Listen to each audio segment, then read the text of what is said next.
ജെസറീൻ സമതലത്തിലൂടെയാണ് ഇന്നത്തെ മുന്നേറ്റം. പാലസ്തീനക്കാരുടെ ധാന്യപുരകളാണ് ഇവിടം.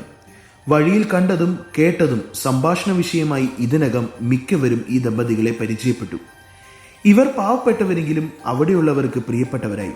കാരണം അവരുടെ സംഭാഷണവും പെരുമാറ്റവും തന്നെ നല്ലത് മാത്രം. അവർ സംസാരിച്ചു. വിനയത്തോടെ ആ ദേശത്തുള്ളവർ ശ്രവിച്ചു. അനുകമ്പയോടെ ഇവർ സഹായിച്ചു. സന്തോഷത്തോടെ ഇവർ പ്രോത്സാഹിപ്പിച്ചു.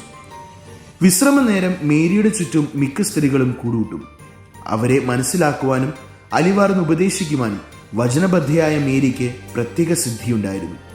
യാത്രക്കാരിൽ ചിലർ ജോസഫിനെ സമീപിച്ച് പലതും ചോദിച്ചറിയുന്നതും കാണാമായിരുന്നു. വിനീത തൊഴിലാളിയായ ജോസഫിന് ദൈവകൃപയാൽ നീതിബോധവും ഉണ്ടായിരുന്നു.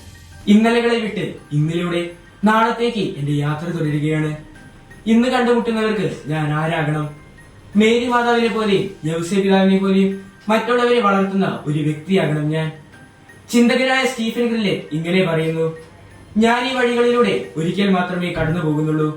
അതിനാൽ ഞാൻ കാരുണ്യം കാണിക്കണം. ഈ വഴികളിലൂടെ ഞാൻ വീണ്ടും വരില്ല. ഞാൻ കടന്നു പോകുന്ന വഴികളിൽ മറ്റുള്ളവരെ പരിഗണിക്കുവാനും ആശ്വസിപ്പിക്കുവാനും നന്മ നിറഞ്ഞ മറിയമേ എനിക്ക് വേണ്ടി പ്രാർത്ഥിക്കണമേ.